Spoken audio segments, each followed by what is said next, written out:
মানুষের জীবনের কোনো নিশ্চয়তা নেই। আজকে আছি তো কালকে নাও থাকতে পারি। এটাই নিয়তির খেলা। হ্যালো ভিউয়ার্স, আসসালামু আলাইকুম। কেমন আছেন সবাই? আশা করছি ভালো আছেন।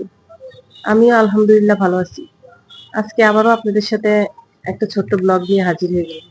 এই যে দেখেন না, এই মাইলস্টোন স্কুলে যে দুর্ঘটনাটা হয়েছিল, কেউ কি ভাবতে পারছে যে বাচ্চাদেরকে সকালে স্কুলে পাঠাইছে, ওরা আর বাসায় ফিরবে না? এই যে আমি শুধু খবরে দেখেছিলাম আজকে 2 দিন থেকে। সেই খবরে দেখার কারণে আমি ঘুমাইতে পারতেছি না। চোখের সামনে শুধু বাচ্চাদের চিৎকার, আহাজারি এগুলি শুধু আমার কানের মধ্যে মনে হয় যেমন ভাসে। আর যাদের সামনে এই ঘটনা হয়েছে তাদের কি অবস্থা? আর যাদের যেসব মায়েদের বুক খালি হয়েছে আর তাদের বা কি অবস্থা? একবার ভাবলে মানে মনে হচ্ছে যেমন লোমহর্ষক একটা দুর্ঘটনা। এটা কখনো ভুলার মতো না। আসলে এখানে পাইলটেরও কোনো ভুল ছিল না, কারণ বিমানটাই ছিল ত্রুটিপূর্ণ। সরকারের উচিত এই ধরনের ত্রুটিপূর্ণ যেগুলা ঝুঁকি আছে এইসব বিমানগুলা ব্যান করে দেওয়া উচিত। আরো পাইলটটা ছিল নতুন, নতুন পাইলটকে এভাবে এই বিমানটা দিয়ে উচিত হয় নাই দেওয়া। এখন কি সরকার নিবে এইসব বাচ্চাদের দায়ভার?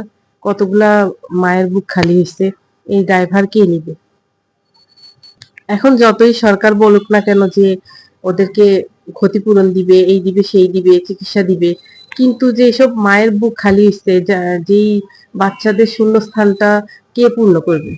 সেটা তো আর পূর্ণ হবে না। আমি মনে করি যে যত কিছুই দেখ, সেই জায়গাটা কখনোই পূর্ণ হবে না।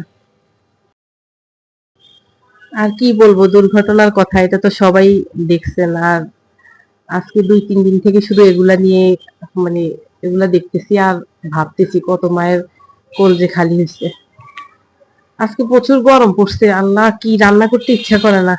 বাজারে গেছিলাম একটু, রুই মাছ আনছি আর এই তো মূলা নিয়ে আসলাম। আর গরমে দাঁড়াই থাকতে পারতেছিলাম না বাজারের মধ্যে, কি দেখবো আর, এতটা অস্থির লাগতেছিল।